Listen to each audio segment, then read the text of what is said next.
13.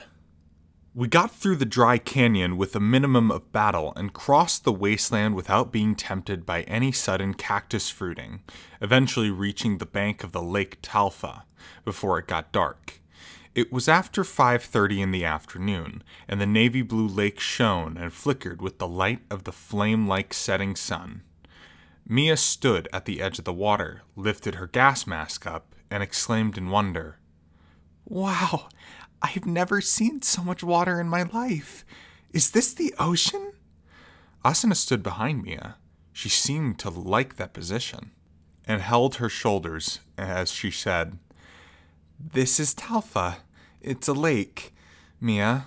An ocean is much, much bigger. Hundreds and thousands of times bigger than this." "Thousands of times? Bigger than the entire floor of the castle?" "Yeah, that's right. The real ocean is something you can only see down on Earth. That's far below Aincrad, I suppose." As they chatted, I popped open the bottle Kismel gave me, lifted my foot behind me rather than in front this time, and carefully dripped it onto my soles of my boots. Once the buff was active, I approached the girls and performed the same process.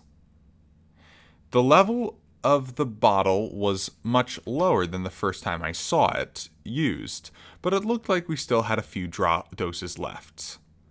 I put the little bottle back in my inventory and carefully stepped into the water. After a few strides, I felt the familiar push on my soles, and on the surface of the lake began to behave like a layer of rubber. Behind me, Asuna and Mia were slowly following, holding hands. We had to explain the threat of the giant starfish, Ophiometus, that lurked in the depths of the lake, so there was definitely an element of fear in Mia's uncertain steps. But because she was so small and light, I figured she was in less danger of breaking through the surface by stepping roughly. Asuna and I were about the same height, and I couldn't be sure which of us had heavier equipment, but that sort of thing was hard to ask a person about. The topic of personal question reminded me that I still hadn't asked her about the mystery of the two-handed lance skill. This seemed like a good opportunity to chat, since there wasn't anything else to do but walk, but the memory of Asuna charging with that lance was so shocking and vivid. I was finding it difficult to approach the topic. I silently promised myself next time and focus on the sensation of my feet instead. When going to the fourth area to retrieve the hidden key, we weren't almost directly south, but going to the fifth area meant cutting across the lake to the southeast. The far bank was shrouded in fog and hard to see, so I made sure my map was open as we walked. It wasn't much more than a kilometer, but being forced into a slow, sneaking walk meant it took time. The reddish light of the sunset of the base of the floor above us passed with shocking speed. Dark blue dusk soon followed. Suddenly, the winds blowing across the lake grew colder, and I hunched my shoulders. The chill rising from my feet began to tickle the back of my nose. Then another chill, something entirely unrelated to the cold, assaulted my body. Oh no. I had to sneeze. I came to a stop, covering my mouth in an attempt to make the itchiness subside, but it was only getting stronger. My lungs filled with on their own as I sucked in mouthfuls of air. I couldn't take it. I couldn't resist. Achoo! Having my mouth covered killed some of the sound, but I couldn't stop my body from jerking. My weight pressing against the water broke the heightened surface tension, and my right foot loudly plunked through the top of the lake. Naturally, I tried to force my left foot down stronger to push myself up, but that too sank. But right before I was sure to topple fully into the water, I felt my outstretched arms pulled on either side. I looked up to see Asuna with my right hand and Mia on my left, two trying to slowly hold me up. Slowly pull your feet up," Asuna ordered. I relaxed my muscles as best I could, balancing my weight evenly between my left foot and my hands, then carefully extracted my right foot from the water, resting it on the surface again, exhaling. Thanks, you saved But before I could fully thank her, Asuna thrust out her hand and say, "Shh! Do you hear that?" I clamped my mouth shut and focused my attention on what felt like a deep bubbling sound, rumbling up from the center of the lake. I looked over, terrified of what I would find. I saw large bubbles rising and popping here and there over the water. "What? Just from that?" I groaned. All I did was break through the surface for a second, but the bubbles didn't stop. The water wasn't translucent with the settings signing off of it, but I could sense something unfamiliarly huge rising up from the bottom of the lake. Eventually, about 30 meters away, 3 cursors appeared on the surface in a row. The name displayed on all of them was Tentacle of Ophiometus. Their color was a deep red, if not dark like Caesara's. They were located approximately in the center of our route, and whether we turned or pushed on, there would be no escape at our walking speed across the water. I was almost about to get desperate, suggesting that the tentacles grab us as they drag us down to the starfish mouth where we might stand a chance at last counterattack, when Asuna shouted, "Kirito, Mia, let's run!" "But if we run, won't we break in the effects and the drop of Vile?" I stammered. "Shorten your strides and put out your left foot before the right starts sinking. With the buff of the drops confer, you should be able to pull it off." It sounded like something a ninja would do, but before I could complain, she was pushing me onward. I had to stick out my right foot before I toppled over, and although it felt like I was going to break through again, I made sure not to try to pull back, but quickly took a step with my left foot before the resistance completely broke. Then my right foot, then left, right, left. My first few steps were awkward, but once I got the idea of quick steps at high speeds, I soon realized that I was running across water. "Whoa, this actually works," I murmured, trotting quickly. Soon, Mia passed me on the left side. She almost seemed to be having fun, making crisp little speck, spat, speck, speck, spat sounds as she went. Probably because she got better resistance being lighter. On my right, Asuna followed with a smooth gliding run. She seemed very practiced at this somehow. And then I recalled something she had said yesterday. "If the starfish does show up, I have an ace up my pant leg."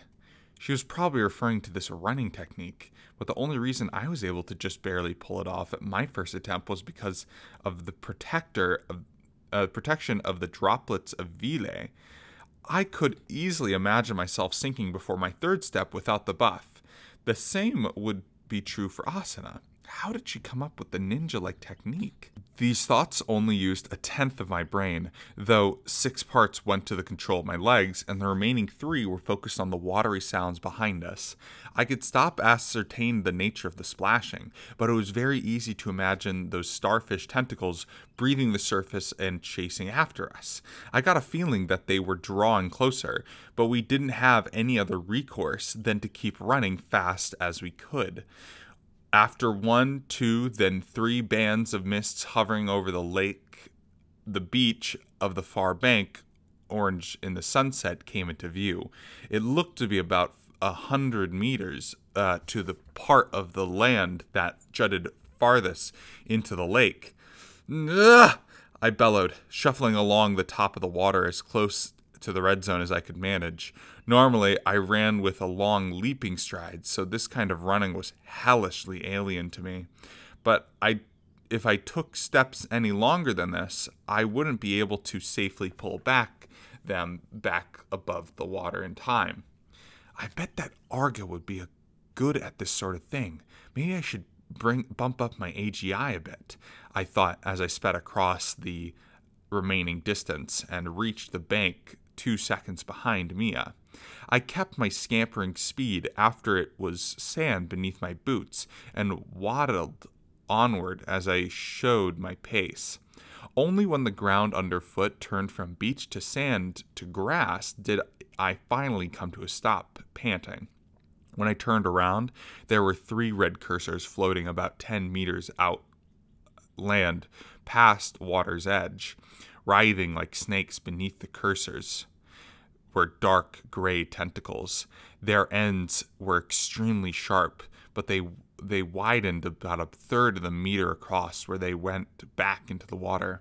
How wide they were at the base and the total span of the body were too frightening to consider, and I had no interest in finding out. The tentacles waved through the empty air for 10 seconds, frustrated before giving up and slithering back into the water. The cursors trailed away into the body of the lake and vanished, at which point I finally let out a breath I'd been holding. At my sides, Mia and Asuna were staring at the water in silence. The beach faced west, so the sun shining through the aperture at the far side of the floor blazed red against the surface of the lake. It was a beautiful sight, even when you considered that there was a monstrous giant starfish lurking just underneath it. As I gazed upon the sunset of January 4th, I suddenly felt a powerful fatigue. After all, I'd started at 2 a.m., gone to explore the outer rim of Castle Galley, gained the awakening skill while being taunted by Bohrum's stake, then gone to Statchen in the morning, met Mia, gotten attacked by the fallen elves, returned to the castle in the afternoon, started to nap but was awakened by a major fallen invasion, fought that off, then went out to rescue the Kwasak hostages, lost our sacred keys and iron keys to Kaisara, split off from Kismel with barely a moment to reflect on it, crossed the Lake Talfa, ran away from the giant starfish, and here we were. That might be a record for the most I'd ever experienced in a single day since the game's official launch. My batteries were pretty much drained, and I was more than ready to eat my fill at a fancier than usual inn and dive into bed, but that wasn't in the cards. If Mia's mother, Theano, was heading for the Labyrinth Tower, our only chance to catch her was while she was moving across the map. If she entered the intricate dungeon inside the tower, it would make very hard to find her. Ready for just a bit more? I asked the two girls. Asuna and Mia spun to face me. Of course, I'm perfectly ready, said Asuna. I'm good too, said Mia in her gas mask. I can still go. That ruled out any possibility that I could plead for a break. Then let's head to the nearest town. This area is basically just a straight shot down the road, so that's what Theano and the front-running group will travel down. When I turned my back on the lake, I was faced with a new sea, one of sand. The 5 distinct areas of the 6th floor, separated by tall, jutting rock formations, were each wildly different. The first, northeast area, which contained the main town of the floor, featured forests and fields. The second, northwest area, which contained Castle Galley, was a rocky, arid wasteland.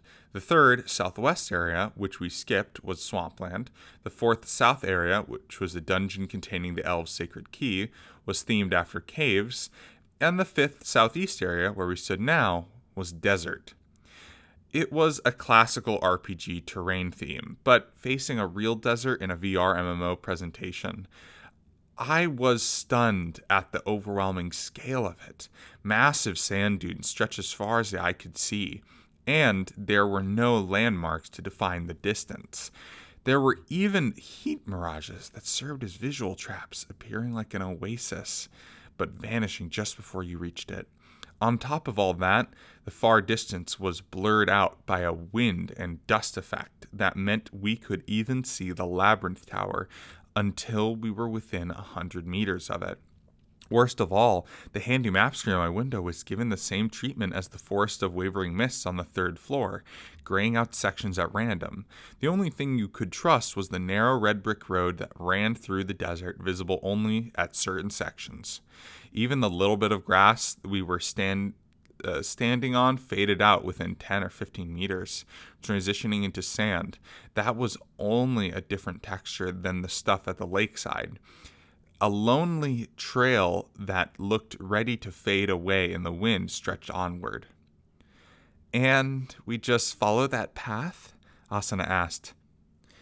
Yup. That should lead us to the final resting point of this floor, the village of Murutsuki. Any bosses out there? If you're coming from the south area, there's a carnivorous plant-type boss right before Murutsuki, but from our direction, it should be all clear.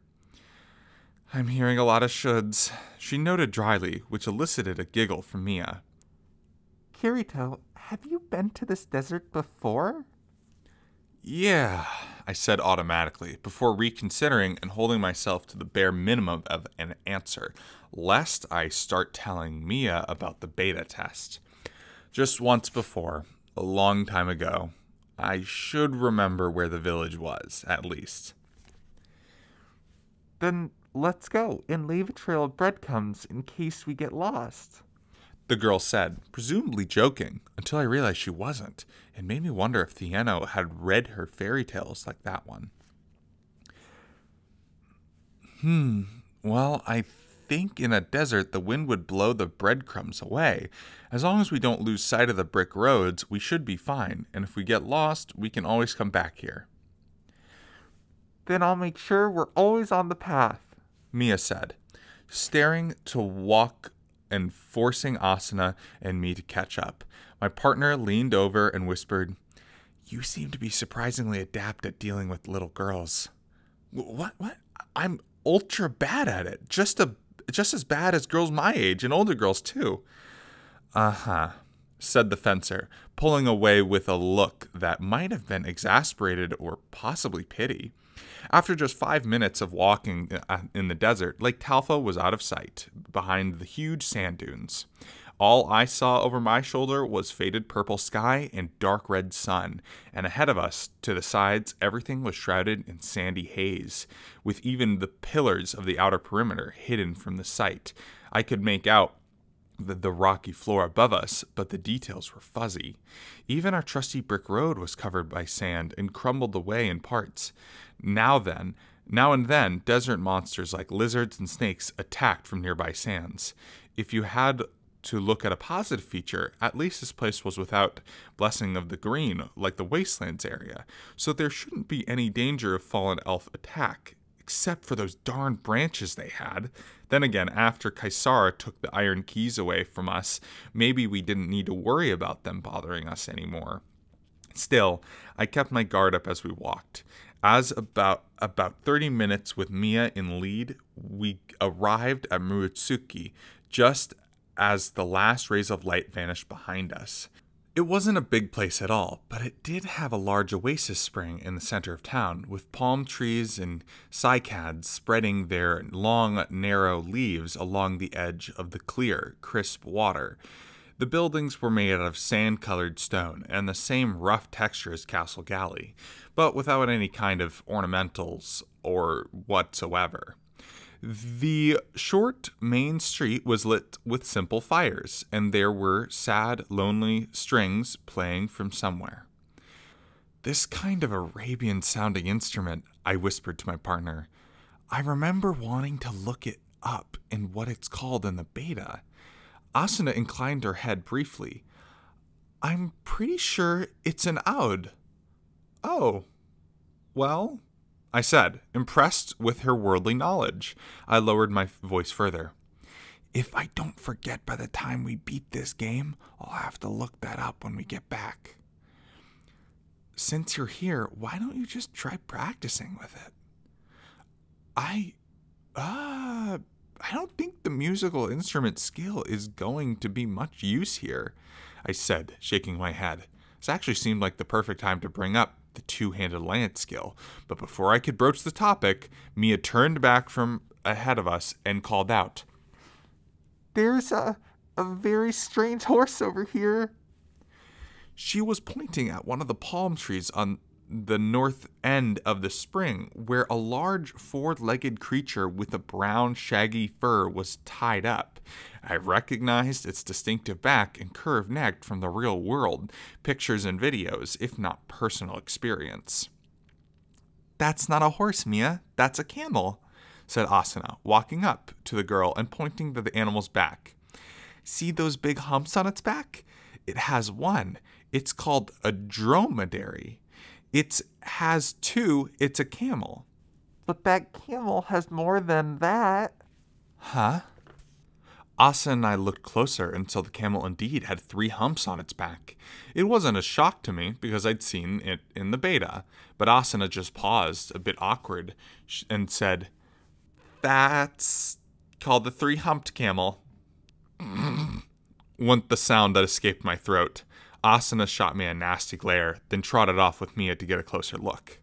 Upon closer examination, while the center area of Mutsuki was smaller than the courtyard of Castle Galley, they were similar in layout. In the center of the natural spring, about 25 meters across with the palm trees lining the edge. Along the outer edge of the donut-shaped plaza were shops, inns, restaurants. Theana would surely pass through this plaza on her way to Labyrinth Tower, so as long as we took a seat on an open terrace along the north side where the path began to again, we wouldn't miss her. The Aud playing NPC was on the south side of the spring, so I couldn't see them, but the distance made for just the right volume for dinner background music. As I pondered what to eat, I gazed out at the row of buildings. The restaurant I could see, really more like a fancy food cart, were only 2. One was a kebab-like roasted meat, while the other served soup that resembled curry. There were a few restaurants that served curry in the game, so in the beta, more than a few players made the trek from Station to distant Murutsuki. But I found it more underwhelming. For one thing, there was no rice on the menu. The Arab-style curry with Einkrad's traditional flatbread was fine, but as a growing teenage boy, I just wanted a huge dollop of steaming mound of white rice. So tonight, it would be kebab. "Hey, I'm gonna order some food now," I called out to the camel watchers. Okay, they said, waving. That meant I was in charge of the order. I turned away to determine to put every meat dish on the table. No space to waste for measly salads or vegetables. I had gone about 3 steps, clutching my empty belly, when a short player came tearing across the open area from the south and darted to the counter of the kebab shop. Once I saw the green cursor, I hurried to stand next to them. "Hey, pal, I'll take the shish kebab and the Adana kebab." "Hey, mister, I want 3 doner sandwiches and 3 Urfa kebabs and," I shouted, jostling for space, till I recognized the unique sound of the other customer's voice, the high-pitched, coquettish voice, rising nasal inflection. "Oh, it's you, key-boy," said Argo, the rat, whisker-painted cheeks breaking into a grin when she saw me. "Ah, you're already at Murutsuki. Huh? That was quick." You're going to talk to me about being quick? I thought it was going to take 5 hours to get through the cave of the 4th area. The bearded cook shouted, "Folds up!" And we received our dishes in short order. Argo could carry her 2 skewers in her hands, but I had 3 round sandwiches seared of meat and 3 skewers on the counter, so I required some cradling and delicate pinching between my fingers to get them all. "Hey, do you want to sit down at that table over there?" I suggested, glancing at one of the open seating spots in front of the business. But the info dealer scoured and shook her head. "I don't think we've got the time." Huh? Why? "Because if I'm here, that means..." At last, I picked up on her implication. If Argo just arrived at Murutsuki during her chase of Theano, that meant... So Theano, the NPC with the golden cube, has already passed through this village. "I checked with the guide NPC at the entrance, and they said a woman went through here on her own about 30 minutes ago. 30 minutes, I repeated, pulling up a mental map of the 5th area. Murutsuki was at the center of a fan-shaped area. The Labyrinth Tower on the northwest corner was about 1 kilometer away, but along the twisting path made the journey over twice as long. If we walked quickly, it would still take less than 2 hours, and even shorter on a run. We should assume that Theano had a healthy head start on us. Where are the ALS and the DKB? "They should be on their way, but they said they were going to stop in Goskai and resupply first. I bet they're about 30 minutes behind. Somehow, I had to think through the delicious smell of the doner kebabs cradled on my left arm, and even better smelling Urfa kebabs on my right. The reason for Theano's actions was still unclear, but if she was heading for the Labyrinth Tower, it was quite possible that her final destination was the boss chamber. If Asuna, Mia, Argo, and I chased after Theano and had to fight the boss by ourselves, it would be nearly impossible to win. We would all die. The right decision was to wait for the big group to arrive in Murasuki. But now that the Curse of Statue quest was completely off the original rails, Theano was most likely acting on what you might consider her own will. She was going to end up choosing some action to ultimately cost her her life. It would mean the loss of both parents for Mia, who trusted us enough to follow us around. In no more than 3 seconds, I made up my mind. I ushered Argo away from the kebab shop at the north end of the oasis area. The two girls were petting the three-humped camel. I called out, "Hey, we're heading out soon." Asuna wasn't happy about the idea of eating as we walk, make that trotted. But until she heard that Argo had to report, as soon as she knew Theano was still ahead of us, she eliminated the food in her hands as quickly and gracefully as possible. "You said she passed through the village 30 minutes ahead of us. But what about the field boss?" she asked the info dealer. "Theano might be tough, but that monster that you can't beat on your own, surely." "That's true, but look at this," said Argo, who had finished her 2 kebabs as fast as me. She went to her window and pulled out an old-looking thing. It was a greenish-brown object about 20 centimeters across in all directions. "There were tons of these scattered across the ground by the time I showed up to the field boss's lair." "What is that?" I asked. Argo tossed it to me without warning. I caught it, alarmed. I was stunned again when I found it a good looking at it. I felt like a balsa wood, and there was a fine fibrous pattern on its surface. Wait, is this the carnivorous plant's body? "Probably. When she charged into the fight against the centipede boss on the 4th area, that Theano lady broke its armor into cubes the same size. It was only the armor, not what was underneath, but its defense plummeted, so the FR beats it easy with all-out attack. The centipede, it was called the Basalt Morpha, didn't have a normal plate armor, but damn tough rock. Maybe the cube Theano can break down any kind of mineral or plant." The true reputation of the info dealer's conjecture seemed very accurate. In my head, I was looking at the distant Statuen, the main town of the floor. Every building in that place was built out of blocks of rock or wood. To this point, I assumed that the golden cube sign of the town lord was merely the standard to which all the construction blocks were made. In fact, that was how I explained it in the beta, but maybe that wasn't actually the case. Maybe Argo said the cube had the power to turn all minerals and plants into blocks, and it was responsible for the hundreds of thousands, if not millions, of blocks in Statuen.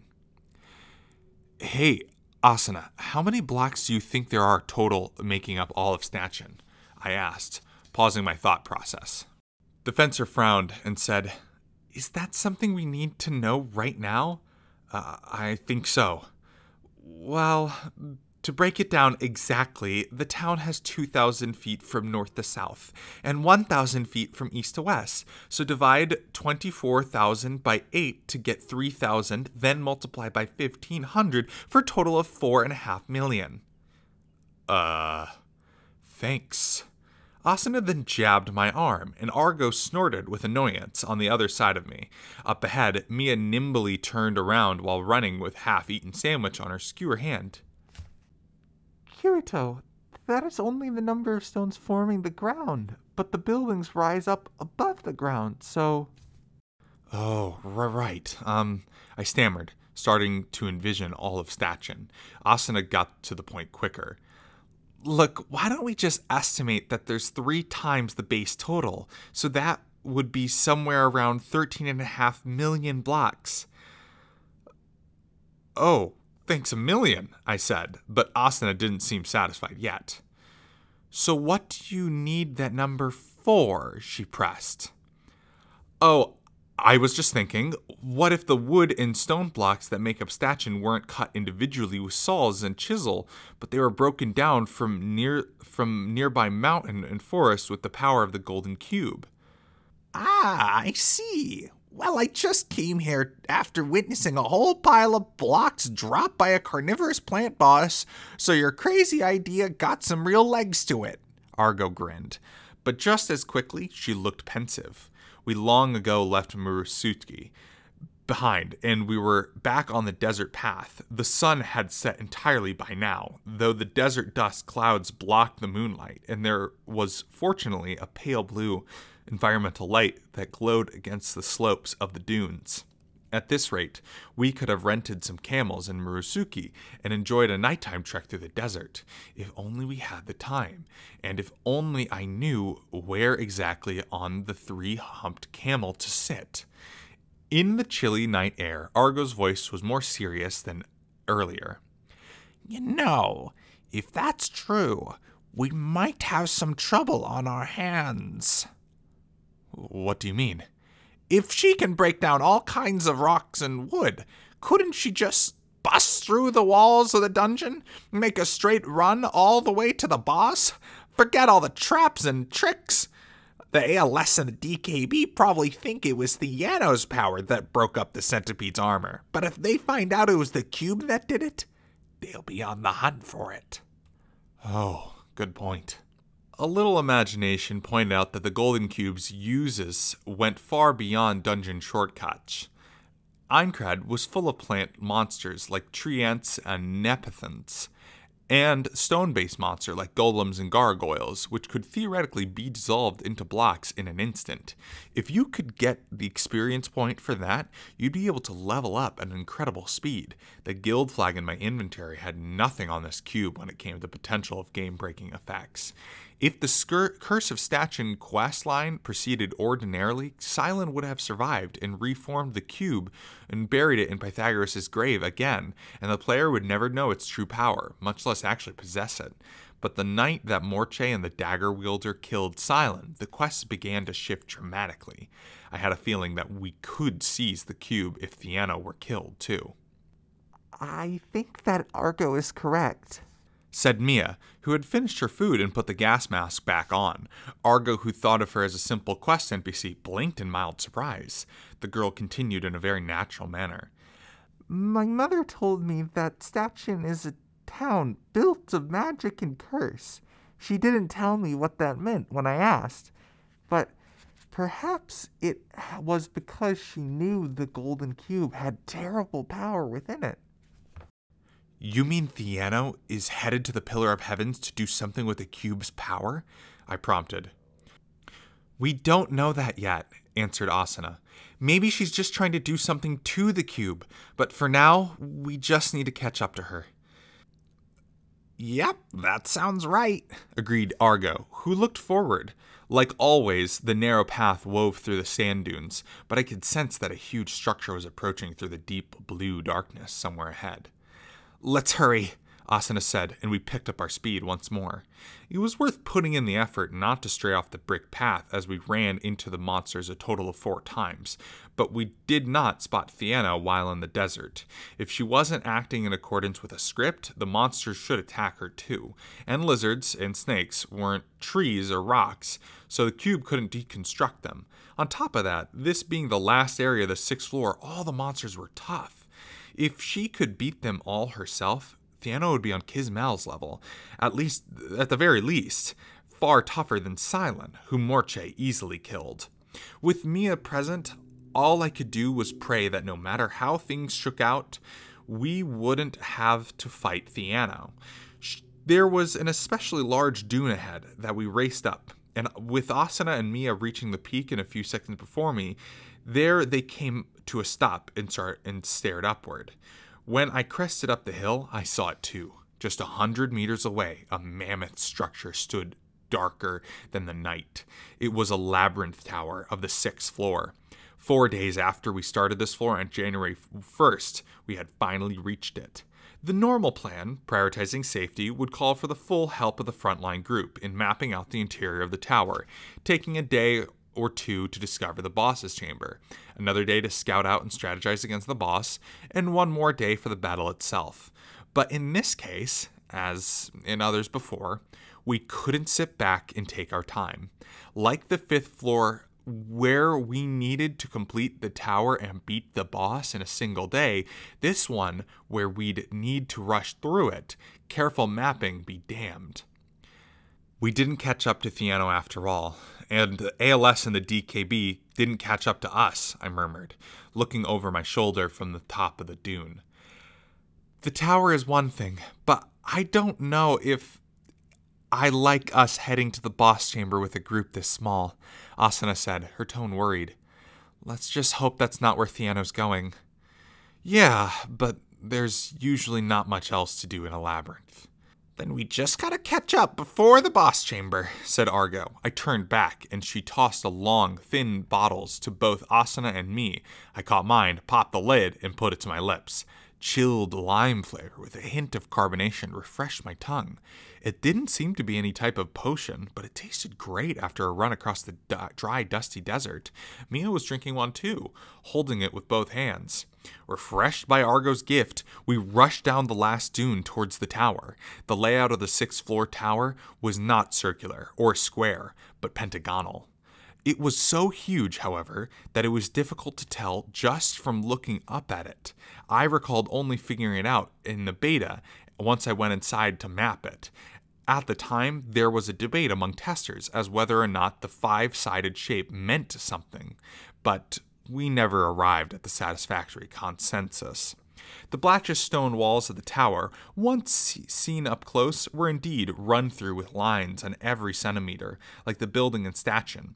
The huge doors at the front ground floor were closed tight, but there didn't seem to be another soul around. We were assuming that Theano was coming here, so there was always the possibility that we completely off the mark, but I had to trust my gut on this one. Let's open it up. With that warning, I placed my hands on the bronze doors and pushed hard. They rumbled heavily as they parted to the side, and a gust of cold air rushed out of the structure past me. Once the doors were completely open, I beckoned the other 3 into the tower. Like the other towers, it wasn't completely darkened. Pale blue lights high above cast down a faint glow to see by. If the layout of is the same in the beta, there would be a large triangular hall beyond the entrance, one with a door on each side wall. Oh, look up there, said Mia, who apparently had better eyesight than any of the 3 players who accompanied. She was pointing ahead to the left when I saw it. I gasped awkwardly. What? The metal door was in place, I remember, but there was now a huge hole in the stone wall just to the right of it.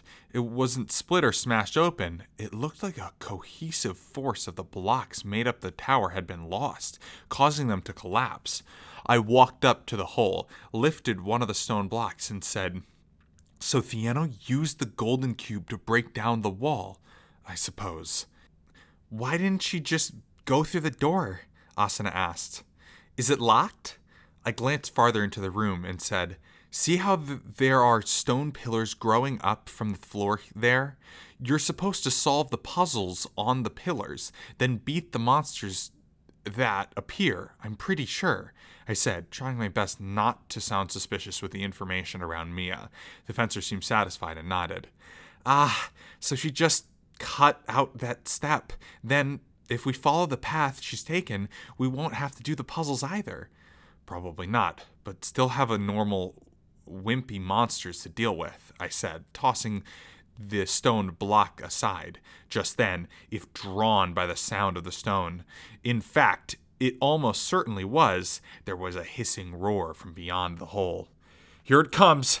I drew my sword and had the other 3 back away. Asuna and Mia removed their rapiers, and Argo readied the claws that were attached to the back of her hands. Seconds later, a humanoid creature emerged from the hole with a wide, thin reptilian head, like a cobra's, a long, slender torso, and human limbs. It was an Ophidian, one of the snake men that appeared throughout this tower. It was similar to the lizard-like reptoids and fishy ichthyoids we fought already, but with its long arms and spears, it had a fearsome range as well as poison fangs. If you could get past its reach, and it wasn't just one, here came a second and a third. I realized that we should have activated the meditation buff before entering the tower, but it was too late for that now. Fortunately, the Ophidian's fangs were damaging poison, not the paralyzing kind, so we could handle the effects. They'll poison you if they bite. Don't rush in. Aim for the arms and make them drop the spears. Argo, team up with Mia, I commanded. They reacted quickly. Without Kismel, the highest level in our party would actually belong to Mia, but she was a child and had a very short reach. Argo had the same problem, due to her weapon, not size. So I thought it was best for them to team up and wreak confusion. Of the 3 Ophidians, 2 had spears, and the third used a glaive. Based on the armor ornamentation, I judged the glaive user to be the leader and charged at it. She! Hissed the creature, flickering its tongue and jabbing with a glaive. I sidestepped it, stuck a shallow blow in the arm, holding the spear, and withdrew. Asuna, Argo, and Mia took their own targets and spread out across the spacious room. That reminds me, I guess Asuna's not using that lance anymore. Taking advantage of my moment of distraction, the leader snake used the sword skill Swift Lunge. It was a simple single thrust, but being at the very fastest level of the sword skill in the game, it was very tricky to deal with. If you didn't sidestep the moment you saw the visual light effect, you wouldn't avoid it in time. Instead, I stood my ground. I ordered the others to focus on disarming, but accumulating damage bit by bit on the scaled arm of the snake men took time. We needed to catch up to Theano. We couldn't stop and drag out the very first fight in the tower. I focused hard on the shining crimson tip of the spear, prepared using a vertical skill with precise aim, angle, and timing, like I was threading a needle. I wanted the body of the sword to press against the spear as it dropped. If the angles were too weak, I couldn't push aside the skill, and if I went too deep, it would block the attack, but knock my sword back too. Only when I scraped the spear at the optimal angle would it change the thrust angle and still strike my target. The counter parry technique. The Ophidian glaive nicked my left side of my chest as it passed by, and my vertical smashed the hand holding the spear. Triangle scales flew into the air, and the snake's arm fell clean off. Shush! The snake man snarled, trying to counterattack with the other hand, but held out with only one arm. The heavy glaive was much slower. It had only just pulled back the spear for full momentum when I recovered from my skill delay. I stepped farther forward, putting myself into its poison fang range. Ophidian curled its head back, going into a biting motion, as if I were hoping for this. But I'd done it on purpose. As the cobra head swooped forward, I gave it a 3-part sharp nail skill. The 3-fanged head of the Ophidian was its greatest weapon, and the weakness in one. The 3 slanting slashes all hit the snake's mountain snout. It curled back abruptly, froze in place, then exploded into pieces. I rushed through the expanding particles, saving my fist pump for later, and plunged towards the side of the Ophidians Asuna was fighting. We finished our fight against the 3 powerful Ophidians in the bit over 2 minutes, made sure we applied the meditation buff this time, then leaped through the hole in the wall. Asuna told me to face away while we did it, and Argo, ever the businesswoman, offered to buy the info about the skill. I told her, later, because we were in a hurry. Soon we found more and more holes Theano made in the walls. But we never seemed to be any closer to her. She had to be fighting Ophidians alone, and with the Golden Cube's effect, shouldn't be working on snake men. But she was clearing them out faster than our party of 4 could. I remembered that the Ophidians in the tower took about 5 minutes to repop, so if we stopped seeing monsters along the route, we could assume we were within 5 minutes of catching up to Theano. Yet, the Ophidians' beetles and magical monsters kept coming strong. With 2 or 3 battles, my other party members got the hang of the combat in this dungeon, and we started winning our fights within a minute or less. But the fact that we didn't seem to be getting any closer was proof that Theano was very powerful, with or without the cube. But between her and Kaisara, who had taken all of our keys, if we were going to see more ultra-powerful free-thinking, or at least in appearance, NPCs in the future, then for better or for worse, they were going to play a major role in getting through this deadly game. They could be powerful allies, or terrifying enemies, though not that this was anything new. At any rate, thanks to Theano's proving us with a minimum length route, skipping all the puzzles and traps, we were racing up 100-meter tower with incredible speed. On the 5th floor, the midpoint of the dungeon, there was supposed to be an Ophidian boss and some underlings, but when I peered into the chamber, I saw that it was scattered with various loot items. For a moment, I was terrified that some of Theano's belongings would be among them, but the door was wide open, so I assumed that she had passed through safely. "At this rate, she might just beat the floor boss while she's at it," murmured Asuna, as she stared at the mountain of treasure. Argo gulped down her potion and said wryly, "In that case, maybe she could go up the stairs and unlock the next floor too. Still, even I couldn't see all this coming. How's this Theano so tough?" Theano's own daughter answered her. My mother never ever skipped on her daily training, and sometimes she would go out of town by herself in the middle of the night and come home with bruises in the morning. I think she was fighting monsters in the woods of the south." "But why would she do that?" The girl in the gas mask shook her head. "I asked her many times, but she wouldn't tell me. But now, I wonder if all of this was in preparation for this day." "Now that is just ridiculous," I wanted to shout. The Curse of Statue quest had gone off the rails because Morche had killed Silent. If it weren't for that unpredictable event, it would have proceeded like in the beta. Theano would rescue us from the paralysis, we'd sneak into the mansion, and then convince Silent to recover the cube from the basement dungeon, calmly the vengeful ghosts of Pythagoras, and finish the quest. Theano wasn't weak when I fought alongside her in the beta, but her level and stats weren't far off from mine, and definitely not enough that she could blaze through the labyrinth tower solo like this. If Mia was to be believed, the official release of the version Theano had been leveling up for 10 years, long before Silent was killed, for different purposes than what I was during the beta. "Well, let's loot all this stuff and get going," said Argo, bringing me back to my senses. I glanced at the items lying around. "Huh? We're going to loot this?" "Well, either it's going to go bad just sitting around, or the other guilds are going to snatch it up when they get here." "I guess. But it was Theano who beat the mid-boss," I said, trapped between courtesy and desire. Mia looked at me perplexed. "Mother left these behind because she couldn't carry them. I think if you use your mystic scribing art to collect them, I'm sure she would appreciate it." Good point. I'll do that then. I promptly opened my window and tossed the weapons and armor and materials and other sundry items into my inventory. Argo picked up the sack quickly, and even Asuna hesitantly joined in. In less than a minute, we cleared out all the loot, and our HP was back to full. "Okay, let's go," I was about to say, but Asuna stuck her index finger against my lips. "Wait, I just heard something." "Huh?" I shut my mouth and focused on my ears. It didn't seem like I was hearing very faint yelling or clanging, but it was coming from below, not above. "Sounds like Lynn and Cuba are catching up," Argo whispered.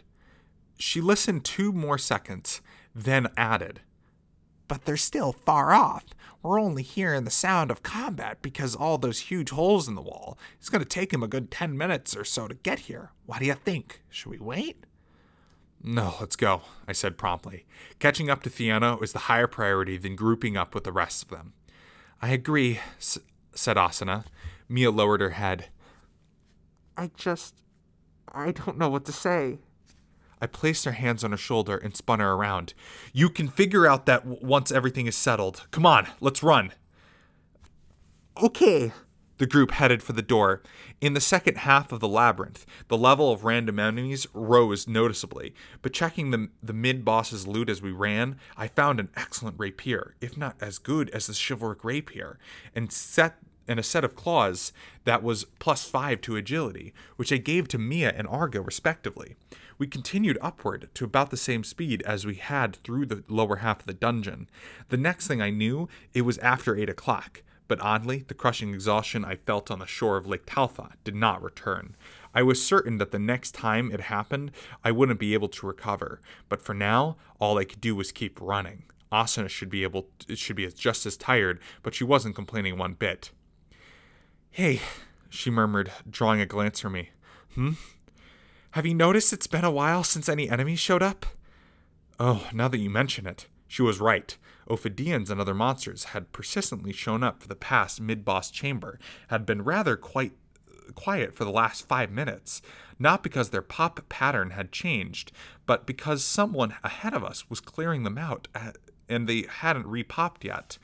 We were within 5 minutes of distance of Theano. Our present location was in the middle of the tower of 8 floors, but the boss chamber was on the 10th.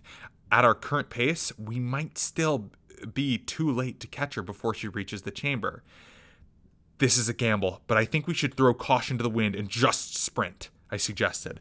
Asuna agreed, and even Argo and Mia looked back at us and nodded.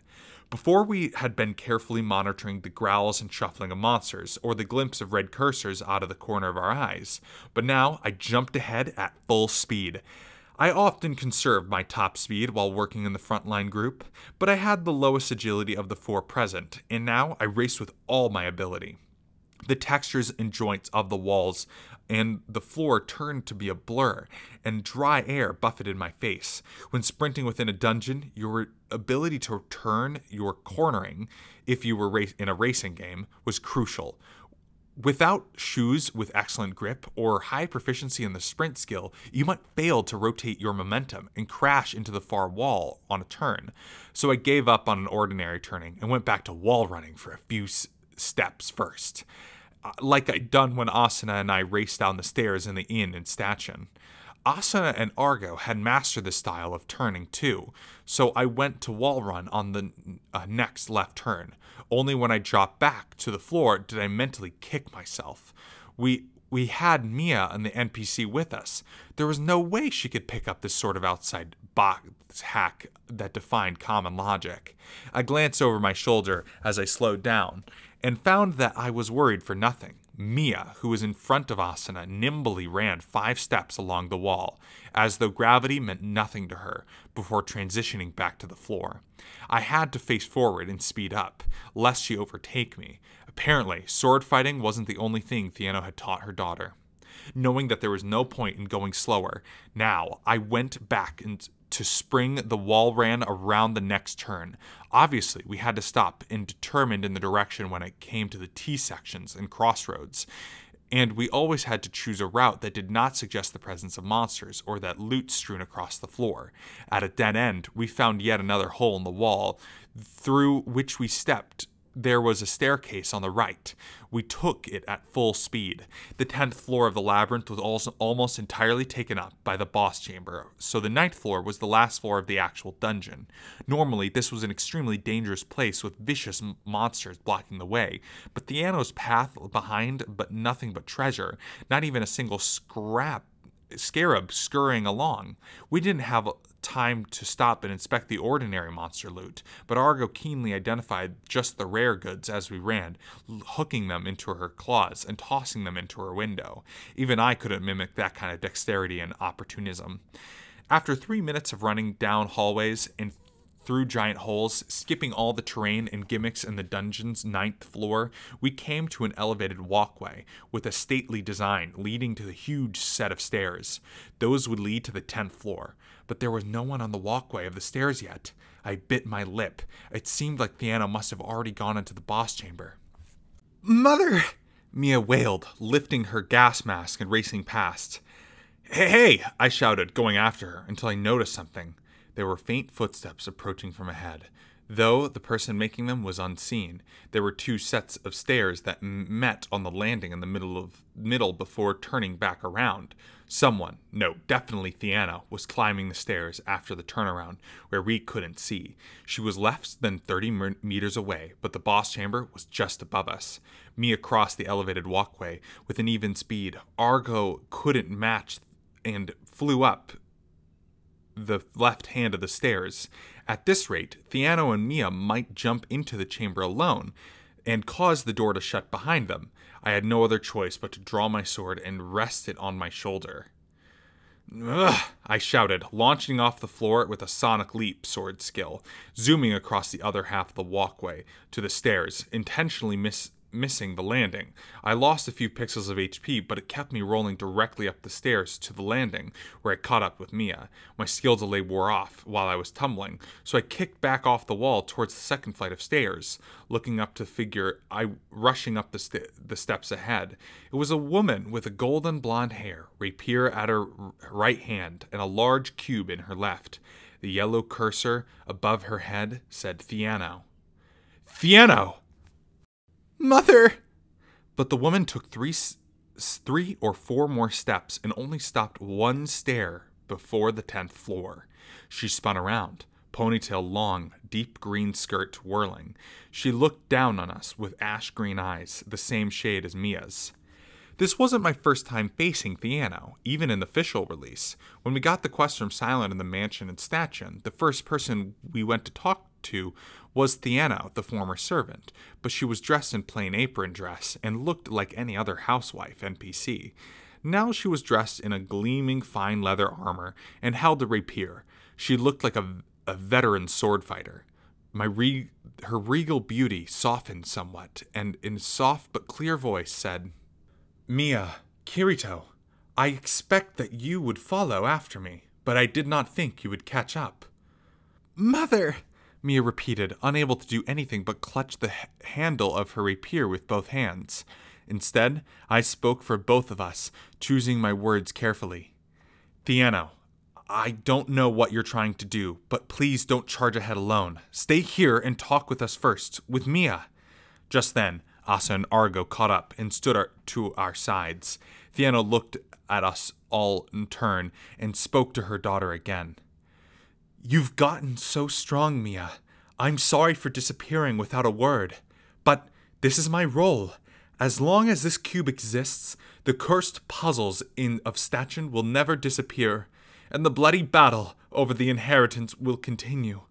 With Silent dead, there is no one to hold back the curse. It must be destroyed." "But how?" I asked her desperately. "What are you going to do with it?" Theano's response was a stare right at me. "The cube cannot be destroyed in this state, but if returned to the place where it was originally belonged, the power that protects it will vanish." "The place where it belonged?" Asuna mumbled. She leaned forward a few centimeters. "Is that the boss chamber in the room where the guardian of the pillar in heavens resides?" "Not quite, Asuna," Theano said, perfectly recalling pronouncing the name of the fencer whom she'd only briefly met 3 days earlier. "The place where it belongs is not in the room, but in the creature itself. This cube was originally part of the guardian. Long, long ago, Master Pythagoras pulled it out himself and brought it back to Statuen.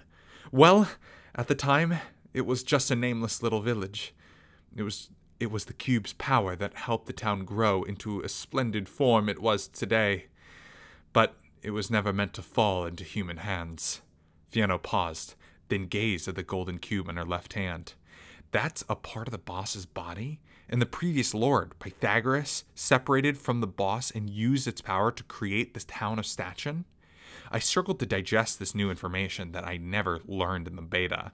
The boss of the 6th floor in the beta was a large cube with each face split into 3 pieces, sectioned red, blue, and yellow, green, white, and black. Essentially a giant Rubik's Cube with hands and feet.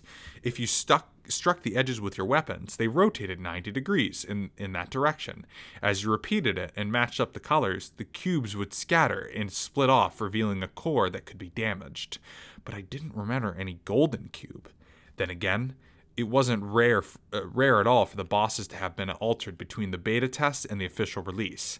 In fact, all of them from the first to the fifth floor boss had been updated in some way, large or small. So the sixth could easily be different too. The question was, what effect would it have to return the golden cube that Pythagoras removed? The first possibility that popped into my mind was that it would recover its original power, i.e. become super powerful. We had to beat the boss and move to the 7th floor, so that was something to be avoided. "Listen, Theano," said the info dealer, who never broke character. "My name's Argo. I'm tight with Kirito and Asuna. I was hoping you might tell me something. What exactly happens if you return that cube to the guardian beast's body? You don't think it might get super tough, even if you can't defeat it, do ya?" Will she understand what the term tight with means?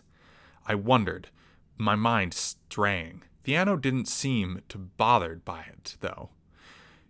"You adventurers are hoping to defeat the Guardian in battle to move to the next floor, I presume. I don't know the full details, but I am certain that returning this cube will cause the Guardian to move and attack. But this is not a bad thing for you. While the cube is out of the Guardian's body, the Guardian is protected by an unseen power that makes it impossible to harm." "What?" Argo and I exclaimed in unison. We looked at each other, then Theano, then each other again. If what she said was true, the golden cube was absolutely necessary to beating the floor boss at all. But where had that even been hinted at? And yet, I had to remind myself, the proper route for this Curse Statue quest was just what I knew from the beta test. Silent's death certainly twisted its path, but if it had passed normally, there could certainly have been more information relating to the floor boss at the end, and a hint that the cube would be key to the battle. Meaning that when the cube is put back and the Guardian moves again, we can attack it. Beating it will destroy the cube? Asuna asked. Theano said, nodding firmly. "Then, Mother," Mia cried, breaking her long silence, "let me help you. I know the Guardian Beast is terribly dangerous, and I know you are worried about me. But if you go into the chamber alone and never come back, I won't be able to survive on my own." I didn't miss the powerful look of conflict and indecision on Theano's features. This wasn't just some pre-written story event. Mia and Theano had their own independent personalities and were acting in ways perfectly faithful to them. Seconds later, Theano clenched her eyes shut, thought a moment, then opened them again.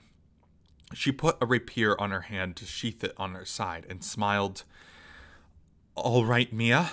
You've become so much stronger than I ever realized. I taught you the sword so you could survive on your own, even without me around. But that was all my own selfish idea. Thank you. Please lend me your strength, Mia." "I will!" Mia exclaimed, casting aside the strangely grown-up air she'd always worn and leaping up in steps to embrace her mother. Theano brushed her daughter ahead and looked at us. "Kirito, Asuna, Argo, I am grateful to you for protecting my child." It was your child that was protecting us, I thought, nodding back to her. The three of us ascended the steps and stood at the entrance of the 10th floor with Theano. With her left arm around her daughter, Theano extended a silent hand towards us, which we shook in turn. A 5th HP bar appeared in my view. I hesitantly checked the level. 32. I wondered, taking a step back.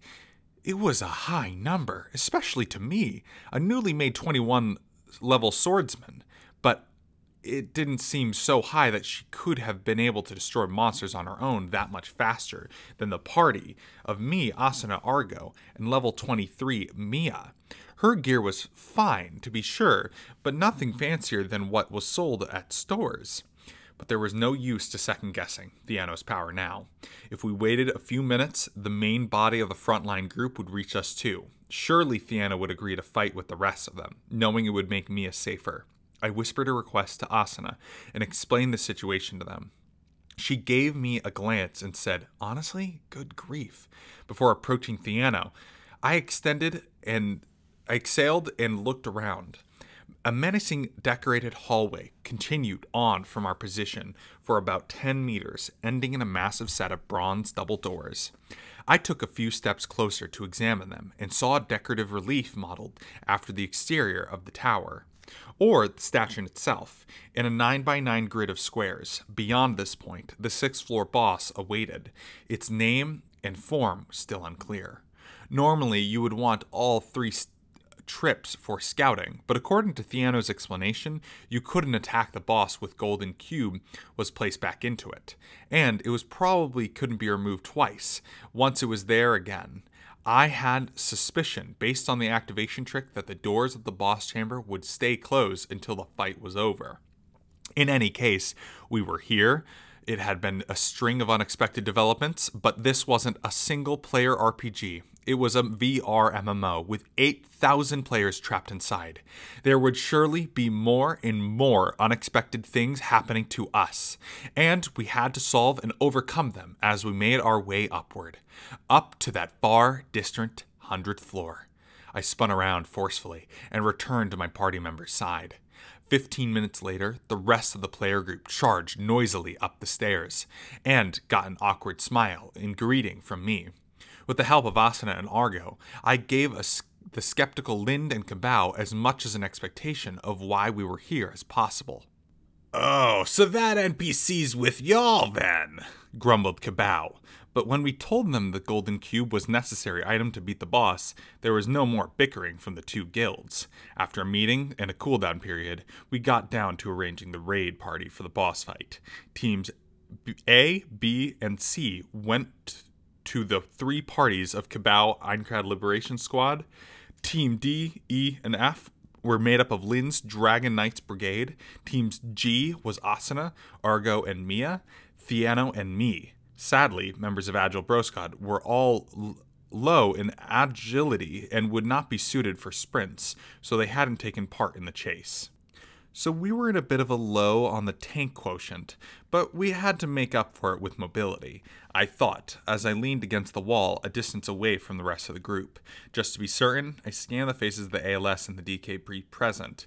There were a few new members in the mix, but again, I didn't see Morche or Joe.